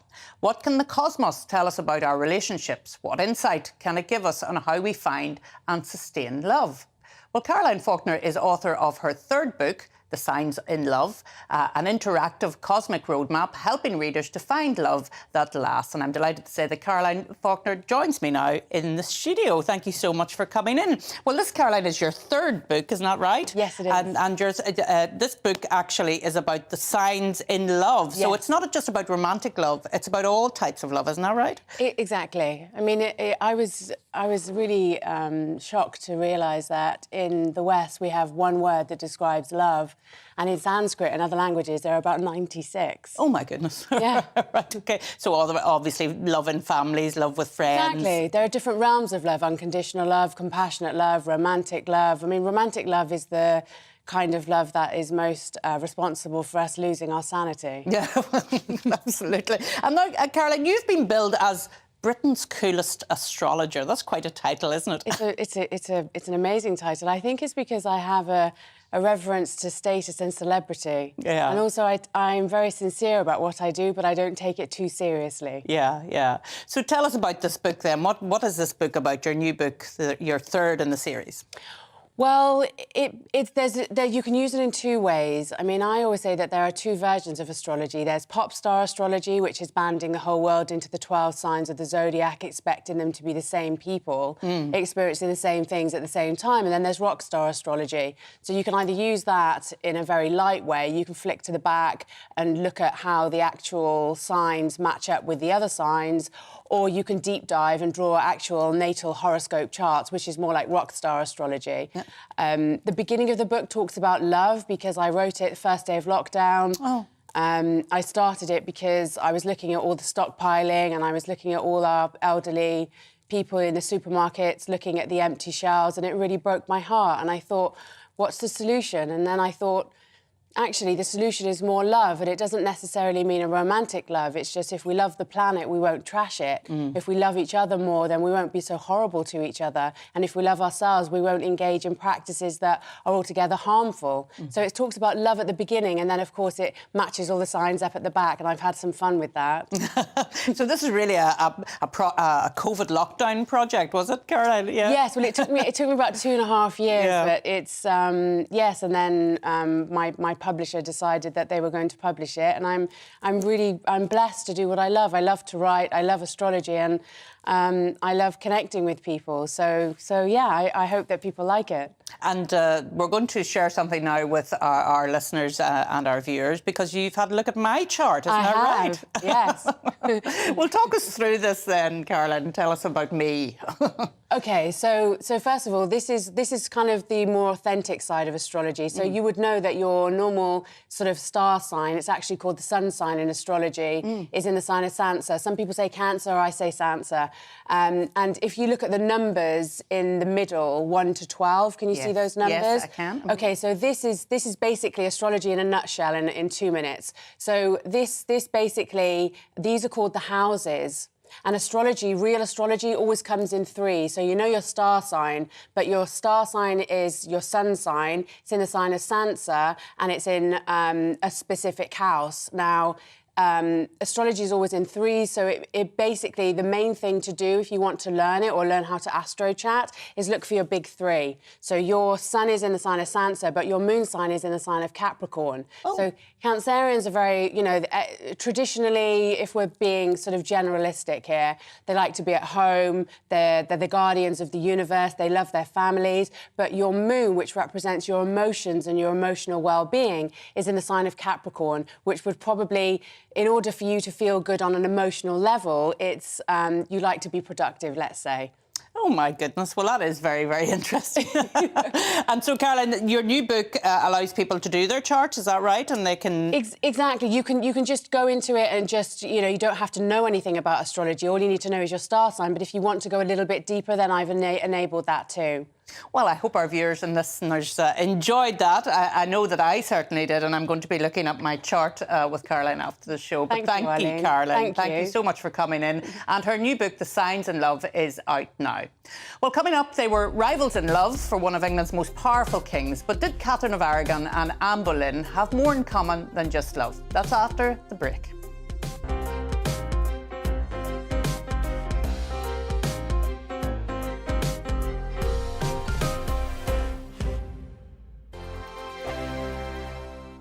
You've probably seen politicians interviewed 1,000 times, but we do it differently. We find out who they really are, we don't shout, we chat, and hopefully we bring a bit of light, not just heat. Did you know Kate Moss? Apparently. Do you have a pair of jeans or a pair of jeans? No, of course I don't. What would I do with them? My friends are like, oh my God, what's she doing now? Join me every Sunday at 6 for Gloria Meets, only on GB News, the People's Channel, Britain's news channel. I'm Jacob Rees-Mogg, the Member of Parliament for North East Somerset and a former government minister. For years, I've walked the corridors of power in both Westminster and the City of London. I campaigned in the largest democratic vote in our island story. I know this country has so much to be proud of. We need to have the arguments, the discussions on how we make it better. The wisdom of the nation is in its people. Vox Populi, Vox Dei. That's why I'm joining the People's Channel. Join me Monday to Thursday at 8 p.m. on GB News, Britain's news channel. Here on GB News Live, we'll be keeping you in the picture, finding out what's happening across the country and finding out why it matters to you. We'll have the facts fast with our team of reporters and specialist correspondents. Wherever it's happening, we'll be there from 12 noon on TV, radio and online. GB News, the People's Channel, Britain's news channel. I'm Andrew Doyle. Join me at 7 o'clock every Sunday night for Free Speech Nation, the show where I tackle the week's biggest stories in politics and current affairs with the help of my 2 comedian panellists and a variety of special guests. Free Speech Nation, Sunday nights from 7 on GB News, the People's Channel, Britain's news channel. I'm Michael Portillo. Join me on GB News on a Sunday morning for topical discussion, debate, arts and culture, and sometimes even ethical dilemmas. I don't always agree with you, Michael. Michael Portillo, Sundays on GB News, the People's Channel, Britain's news channel.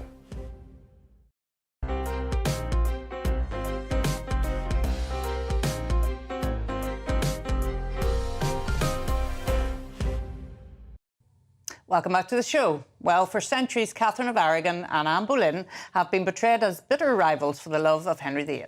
Henry broke with the Church of Rome in order to marry Anne after Catherine's male children did not survive, leaving him without an heir.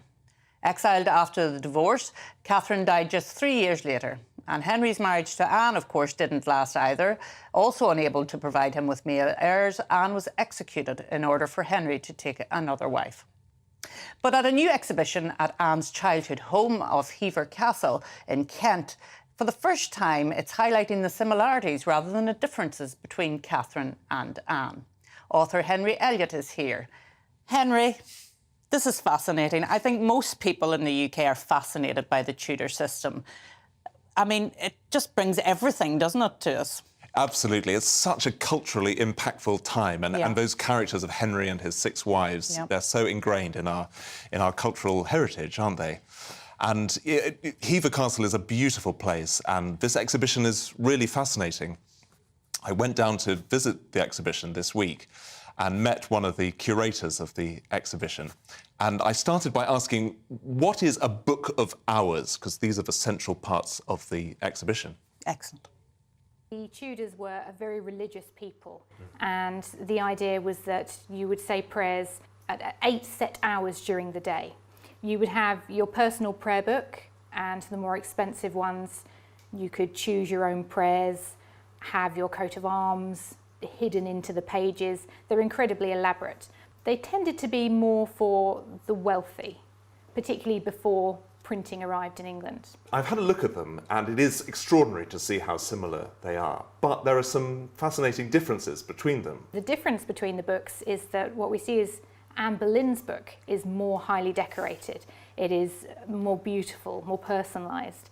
And at the time, while she was not the Queen, she had accepted King Henry VIII's proposal. She was a queen in waiting.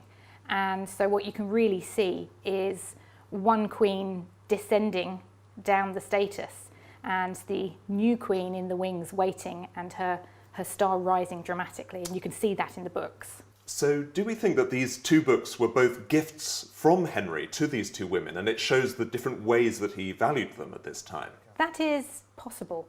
But the truth is, at this moment in time, we're not entirely sure. Perhaps Henry did buy them and specify that his mistress have a better copy. But at the moment, we just don't know. So here at Hever, you're obviously particularly interested in Anne Boleyn. You know, what we all learn at school is that Catherine was the great upholder of Catholicism, was very religious, whereas Anne was this scheming temptress who stole the king away. Are you hoping to rewrite that version of history through the exhibition? There is always the opportunity to rewrite history, but really we want to show a closer look at both of these women and who they may really have been. Both were very religious women in different ways, but religion was really the cornerstone of Tudor life. Everyone was religious in their own way, and each woman would have thought that they were following the true version of religion. Some differences in their books show those variations in views. So some of Catherine's is in Latin and favours the Catholic version, whereas Anne sometimes favours more the new European, what we'd now call Church of England views. But both were very connected by their religion. Despite the differences, they were connected by something incredibly peaceful, which was prayer, by their religious views, and also by the fact their lives were governed by a very mercurial man in King Henry VIII. I mean, I found it fascinating looking at these books and seeing that there are, you know, marks where they've been kissed, where they've been rubbed. Clearly, these were extremely personal books to these 2 women, and they kept them very close to themselves. Do you think it's possible that Anne Boleyn had her copy right with her to those very final moments when she was beheaded? We did believe that at one point, but we now believe that is not the case, and instead Anne had this book at a different moment of peril in her life. Her inscription in that particular book, she writes, "Remember me when you do pray," and we think that she likely wrote that when she was at Hever, prior to being beheaded, but when she was incredibly sick with something called the sweat. So we think that she actually wrote that while she was here and she didn't know whether she would survive. So while we don't think that book went to the scaffold, it was certainly with Anne during very perilous moments in her life. For everything we know about her, she is still an enigma. She can easily be the scheming, manipulative other woman. She can also very easily be someone who was at the mercy of the men in her life. I think Anne Boleyn can still be very much whoever you want her to be. And I think that's why she continues to draw such attention and such admiration hundreds of years later. Well, that was a fascinating VT there. I'm sure you'll all agree. Henry's still with me. Henry, to look at those two books and to see the similarities, but also the slight differences as well, must be really fascinating. That is the most fascinating thing about the exhibition. I mean, what's extraordinary is that those two books came from the same print run in 1527 in Paris, and yet they both made their way to these two queens of England. And we don't know how they came to them, but it may be this suggestion that Henry gave them as gifts. And if that's the case, then it is fascinating that Anne's is much higher spec, as the illumination is much more beautiful. So, you know, as Harriet says in that video, maybe that shows the waning of Catherine's power. But isn't it interesting, too, that Catherine of Aragon's book has Latin in it? Yes, absolutely. And Anne's doesn't, and is more of the new religion as it was at that time, the Reformed faith at that time. So even at that stage, there was differences between the two. That's exactly right, yes. You can see from the way that these books could be made bespoke, you could see that the Latin inscriptions in Catherine's book have been used more. There have been some which have been inserted. And in fact, there are no English prayers in Catherine of Aragon's version, whereas Anne has some in hers. So, yeah, these, when you look at them together, they could be identical. And then when you look closer, you start seeing these little differences. And the fascinating thing about the Book of Hours, which I didn't know what that was until we looked into it today, of course, and the fact that they would have been expected to pray every hour and to use this little book, and this book would have been with them all the time. My goodness, to actually have that book, I mean, their DNA will have been all over it. Completely. That was the biggest privilege, was seeing, you know, especially Anne's, which they were allowed to take out of the glass case. And this is an object... In gloves, presumably. Yeah, I didn't touch it. Yes, they were wearing gloves. But what's extraordinary is this is not only an object that she handled, it's an object that she handled all the time and had very close to her. And as you say, her DNA was rubbed into almost every page. It is really extraordinary. I think it's also extraordinary that Henry would have got both books for his two women in his life. I mean, these are very religious books. They're obviously prayer books, but yet he's giving one to his mistress and one to his wife. I know, it is extraordinary. It's also a mark of respect, I think, because it was a Book of Hours was one of the few ways that a Tudor woman was able to indulge her literacy, and it was a way that she could hold a book very sort of openly, because they weren't encouraged to read other forms of literature. So the fact that he gave them such beautiful copies of Books of Hours is encouraging their literacy. Yeah. Fascinating. So tell us, Henry, where is this exhibition on and when can people go to it? Of course, it's at Hever Castle in Kent, an absolutely stunning location to visit at any time. But this exhibition is running from this week, Wednesday, until early June this year. Fascinating. Thank you so much, and thanks for going down to Hever Castle. Thank you. I would have quite liked to have gone down to Hever Castle as well, because I've always been fascinated by the Tudors, as indeed I think most of the population are. Thanks to Henry Elliott and the exhibition Catherine and Anne, Queen's Rivals, Mothers, which is on at Hever Castle in Kent until June. Well, up next, a ballet that caused a riot and women forging a path in a male-dominated industry. That's all after the news headlines with Tatiana Sanchez.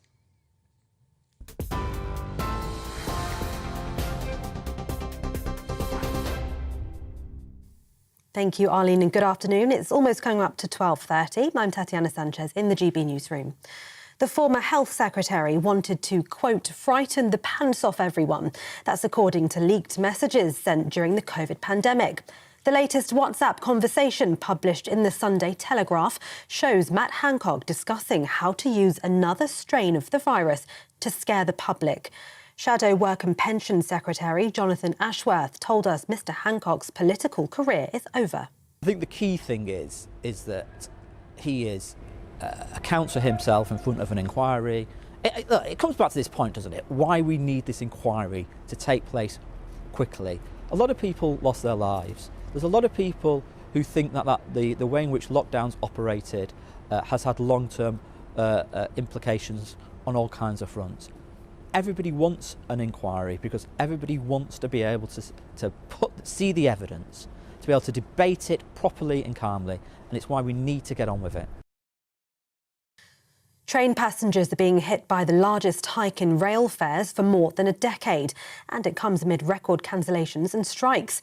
Regulated ticket prices across England and Wales are increasing by an average of 5.9% from today, which could add hundreds of pounds to annual season tickets.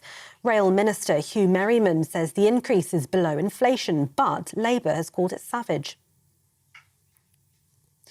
Prince Harry has defended his previous use of drugs, saying some of them helped him mentally. During an interview, he spoke to trauma expert Dr. Gabor Mate, who diagnosed him with attention deficit disorder. In his memoir, Spare, Harry admitted taking drugs on a regular basis, saying he used marijuana in 2015 whilst living in the grounds of Kensington Palace. And clashes have broken out in Athens between police and demonstrators over a train crash that killed 57 people. University students and railway workers took to the streets to voice their anger over safety standards on the railway network. More than 350 people were on board the train when it crashed head-on into a freight train last Tuesday. It's the deadliest train crash in Greece's history. The government has vowed to investigate and fix the ailing rail networks. TV, online and DAB+ radio. This is GB News. Now it's back to Arlene.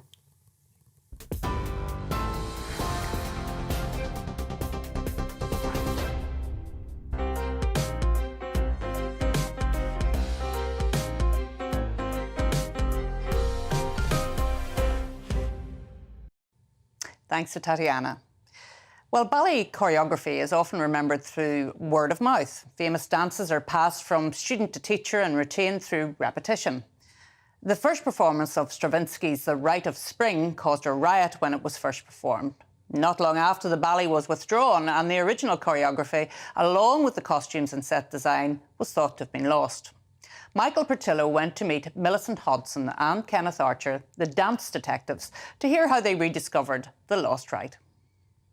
About 110 years ago, on the 29th of May 1913, there premiered at the Champs-Élysées Theatre in Paris a new ballet, The Rite of Spring, the music by Igor Stravinsky, the director Sergei Diaghilev, the choreographer and dancer the extraordinary Vaslav Nijinsky, and the designs by Nikolai Rurik. Some people describe them as the Four Mad Men, and certainly the opening night was highly controversial. So what happened that night? What was the scene? There was a riot in the theatre. Why was there a riot? Is partly because of the music and partly because of the dance and partly because of the design. But above all, it was this combination of this very shamanic approach to the theatre that was not a part of what the Ballet Russe did. Well, why? Kenneth, why would people be objecting to the music and to the rhythms and to the dance? Not everybody objected.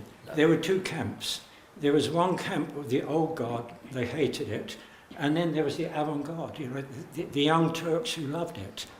And when the ones who didn't like it started whistling, the other people started attacking them, and so there was a battle.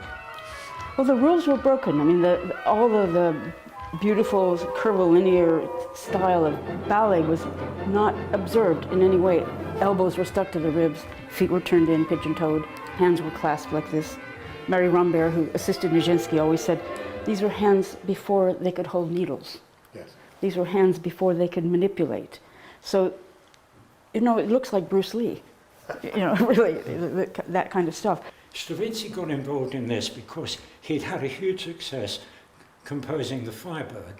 And when he finished that, he went to Diaghilev, said he would like to do something else. And Diaghilev said to him, go to see Nicholas Rurik, because Nicholas Rurik has some scenarios.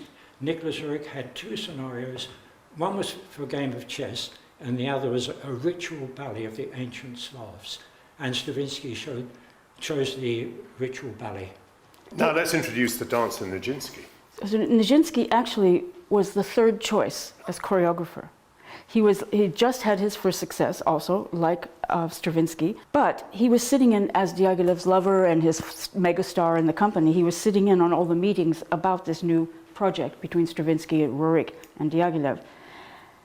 And ultimately, Stravinsky was the one who felt that Fokin, who Diaghilev had thought to have choreograph it, wasn't the right choreographer for this, and that Nijinsky should have a chance to try. And so this very young man, I mean, he was 21, basically doing his second work. And it's a work of extraordinary complexity. All right, so there's this remarkable performance, which is met with a riot. Why were detectives like you required? What happened? Where did the mystery come in? Well, what happened was that the ballet was only performed 8 times. 5 times at the Champs-Élysées in Paris and 3 times in London at the Drury Lane Theatre. And then Diaghilev took it out of the repertory and it wasn't danced again in its original form. And why were you so interested in rediscovering it? Because I was a student at Berkeley and I saw these pictures. There are only 3 photographs that survived from the original. Right. But I saw these pictures and it just looked like my friends. The women had these long braids. This was like in the late 60s, early 70s. The women had the long braids. Everybody was wearing folkloric hand-painted things. It just felt like something that belonged to a world that I was still living in. How did you set about rediscovering a long-lost choreography? My main sources were Stravinsky, Rambert, and Valentin Gross, essentially. Stravinsky, his notes on the piano score, and Marie Rambert, her notes on the piano score, essentially the musical sources. Then there were the visual sources, such as Valentin Gross, these 70 little hieroglyphic drawings that survive. And then, in a way, the most entertaining source were the 500-some pages of reviews, particularly the people that hated it. But they had little descriptions. And they had to say why. They had to give details. And so in a way, we were always happier to find someone that didn't like it because they had to justify why they didn't. So that was, in the long run. Taking Stravinsky's notes on his score and taking what I knew about Rambert's notes that I couldn't find for 5 years as I was looking and waiting with her help to try to locate the score, which only turned up after she died. I could understand what this young choreographer in his early 20s, making his first big ballet, instead of a ballet, a big ballet, he made 12 little ballets, and each scene has its own integrity. But then the other amazing source were these drawings in the Victoria and Albert Museum, little sketches by Valentin Gross, kept in 4 small notebooks, drawing in the dark, if you can imagine, like the first night with the riot. In the theater during the riot with people calling and blowing whistles, and she just kept drawing. For example, I love this one scene.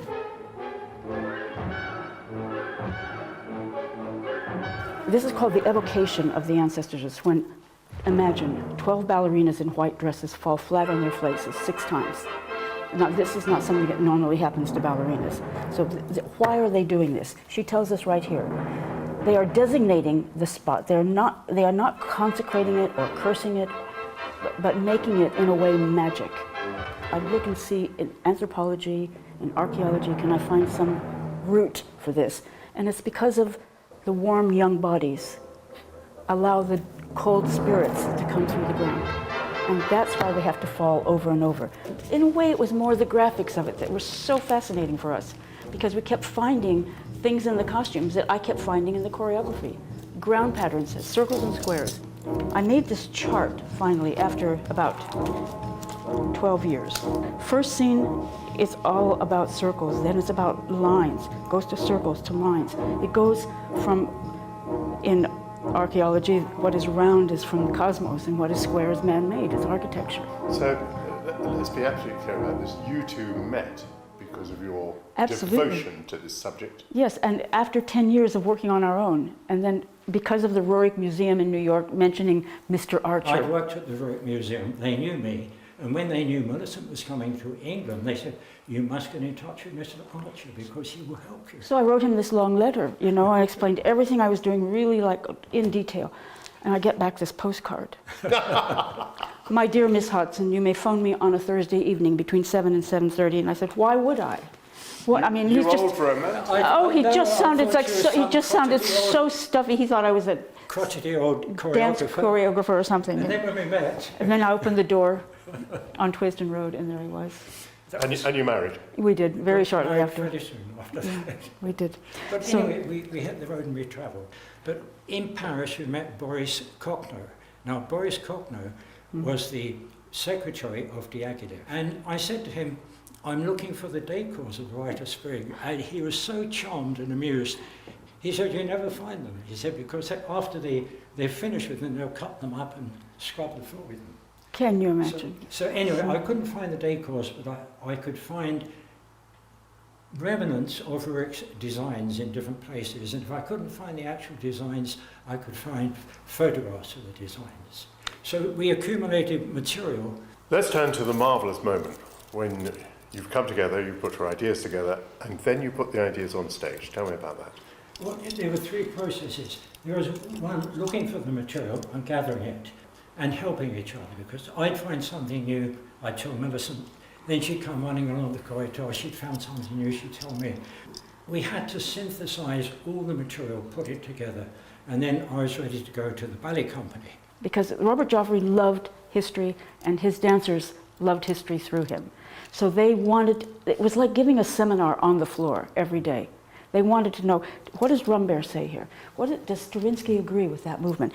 I want to know, did any critic talk about this moment? You know, what do they mean we're standing here like sardines? You know, they wanted to know. So of course that brought everything that we'd done out of us. It was just an amazing experience. What was it like when there was the first performance? Our opening night, actually it was not the opening night, it was the general rehearsal in the afternoon, when we saw the stage for the first time. When we saw the stage and the colours of the costumes. Because we realized we'd been thinking of it in black and white. Because in actual fact, most of the documentation is black and white. We weren't prepared. You two have devoted much of your lives to this. And, by the way, it's brought you together. Why was it worth it? Why did it matter so much to achieve authenticity of a ballet first performed 110 years ago? From the choreographic point of view, because it was the beginning of contemporary dance, of modern dance. It was the turning point in the history of ballet, when ballet became, in a sense, global. It opened itself to the sources all over the world in a different way, and to audiences all over the world in a different way. And for us, it's wonderful to go and work with these people with this enthusiasm, go and stage it in different countries, and then go back and restage it. I suppose if we think that Nijinsky first said to his sister when he created the solo on her, "You are dancing to save the earth," it sort of resonates for everyone now. That there is an understanding of a relationship to nature that can penetrate the world of ballet, a serious relationship to nature. Well, I've so enjoyed talking to you. It's been a riot. What a wonderful commitment. Thanks to Millicent Hodson and Kenneth Archer. Coming up, if you're asked to name a famous chef, chances are he'll be Neil. Why do so few women succeed in the professional kitchen? That's after the break.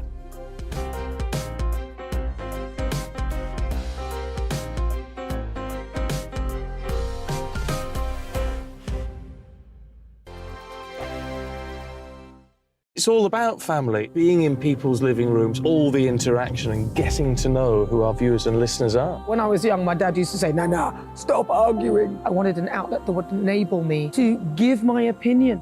People are going through a really hard time right now, and I know that you don't feel like you're being listened to by the establishment. I came to GB News because it's the People's Channel, and I want the audience to have their say on the events of the day. We're dynamic. We do something different. Democracy shows that the wisdom of the nation is in its people.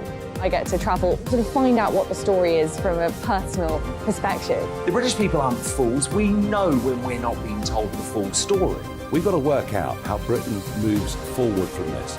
It's the best country in the world. The establishment had their chance. Now we're here to represent your views. Britain's watching. Britain's watching. Britain's watching. We're proud to be GB News. The People's Channel. Britain's news channel. Hi, Andrew Pierce here. Join me every Friday lunchtime for a proper no-nonsense debrief of the week's events. With special guests in the studio and the GB News team on the ground, I'll be getting you up to date with news, some intelligent discussion and my own sharp take. The weekend starts here with me every Friday lunchtime on GB News, the People's Channel, Britain's news channel. I'm Andrew Doyle. Join me at 7 o'clock every Sunday night for Free Speech Nation, the show where I tackle the week's biggest stories in politics and current affairs with the help of my 2 comedian panellists and a variety of special guests. Free Speech Nation, Sunday nights from 7 on GB News, the People's Channel, Britain's news channel. Join me, Patrick Christie's, Monday to Friday, 3 till 6. We tackle the day's news agenda like you've never seen before. It's high tempo, high octane, the most controversial topics and the best guests. You will not be able to take your eyes and ears off it. I'm not afraid to ask the questions that you really want answered. 3 till 6 p.m, Monday to Friday on GB News, the People's Channel, Britain's news channel.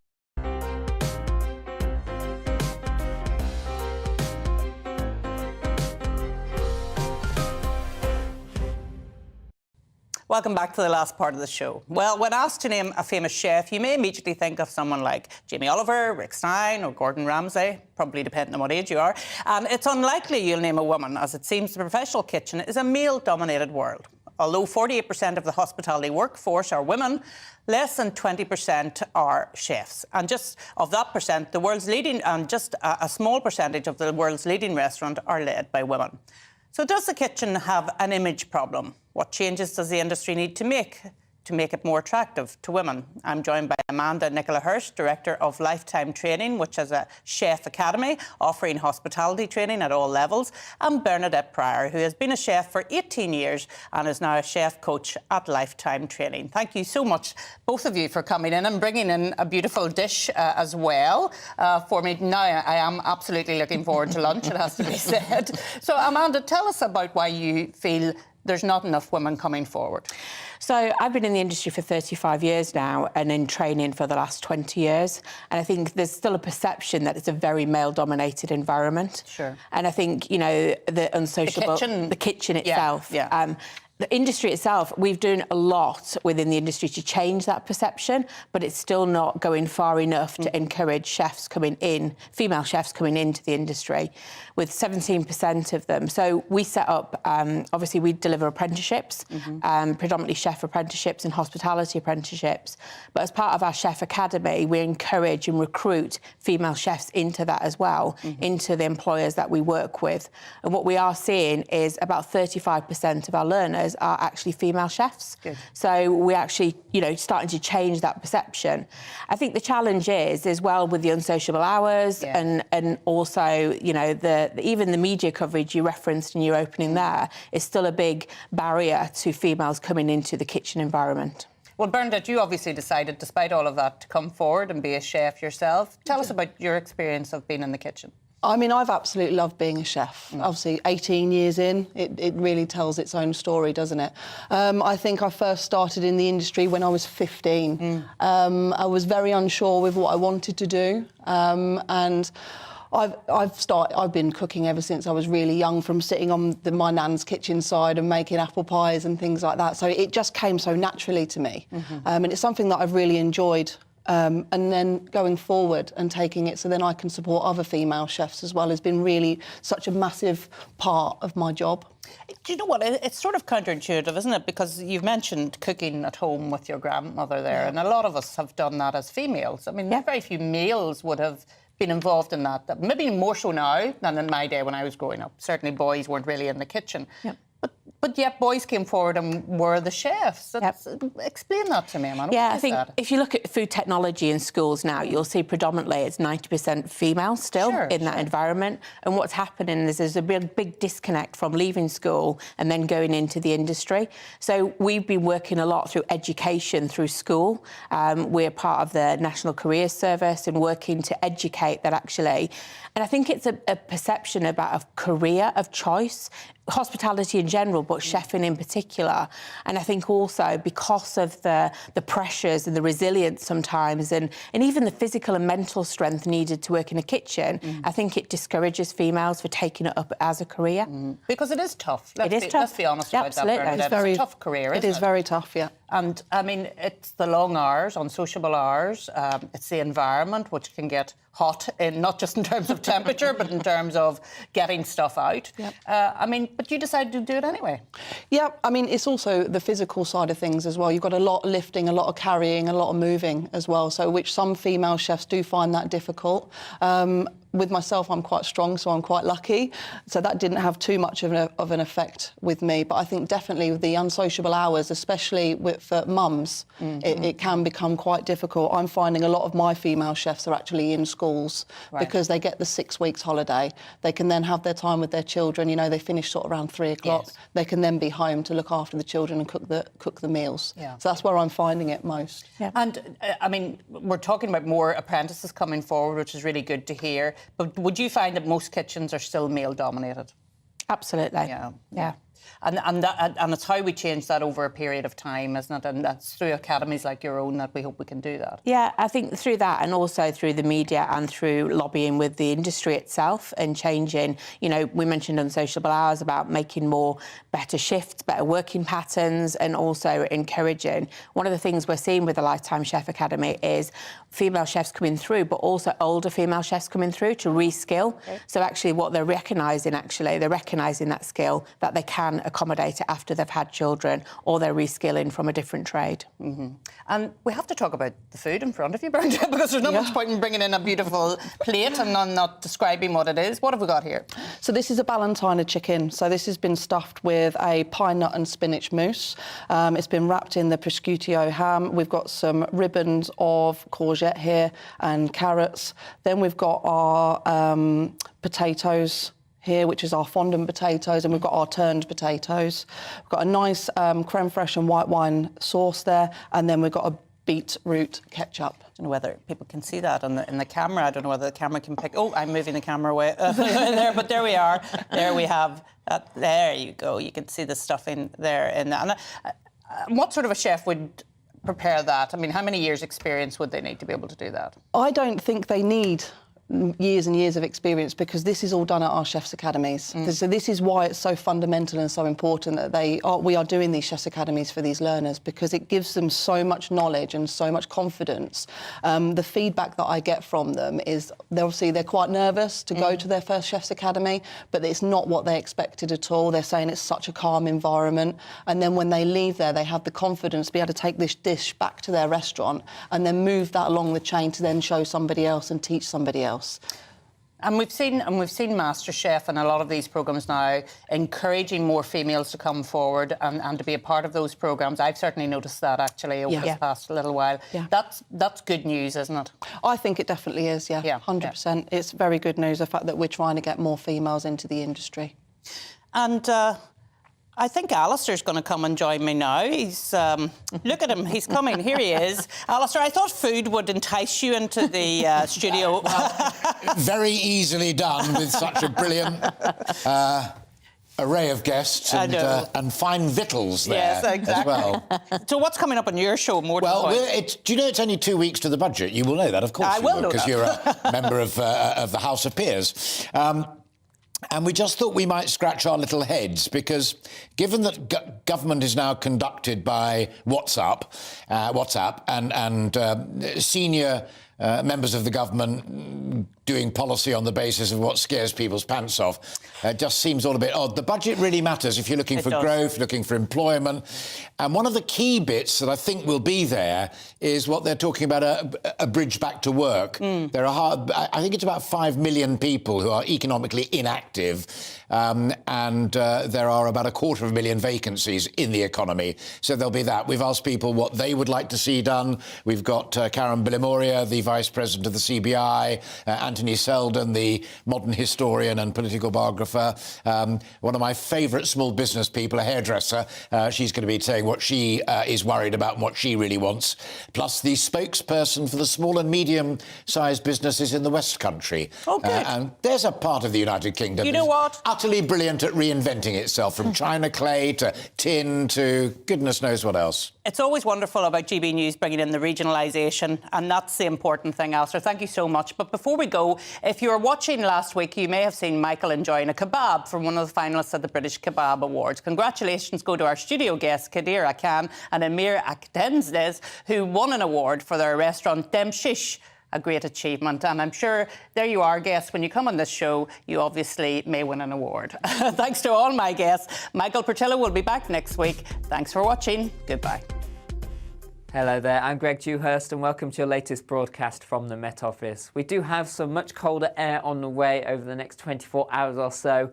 Increasing risk of snow, but frost and ice as well. Looking at the bigger picture, and we can see the darker blues coming down from the Arctic, sweeping south through Monday and into Tuesday, bringing very cold air for the time of year, the start of spring, feeling more like winter again out there.